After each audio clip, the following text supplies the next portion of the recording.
Hi friends అందరికీ చూడండి, నేనైతే పువ్వులు కోయడానికి వచ్చాను. ఇదిగో కనకాంబరం తోట. పువ్వులు అయితే లేవు, తక్కువ అన్నమాట. ఇదిగో ఎల్లో కలర్ చామంతి చూడండి, అస్సలు పువ్వులు కాయట్లేదు ఫ్రెండ్స్, ఎందువల్ల తెలీదు. చాలా ఇదిగా ఉన్నాయి. పువ్వు చూడండి ఎలా అయిపోతుందో, దరిద్రంగా అస్సలు బాలే. చూడండి ఇది ఒక రకం చామంతి, చూడండి ఎలా అయిపోయిందో. ఇదైతే వైట్ కలరు చూడండి,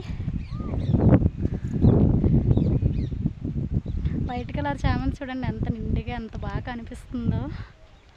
ఎవరికైనా కావాలంటే కామెంట్ చేయండి. చూడండి ఎంత బాగుందో. ఇదైతే ఎల్లో కలరు, నచ్చలే, ఒళ్ళిపోయినట్టు అయిపోయి అస్సలు పువ్వులు కాయట్లేదు ఫ్రెండ్స్, ఎందువల్ల తెలియదు, అస్సలు బాలే. బాయ్.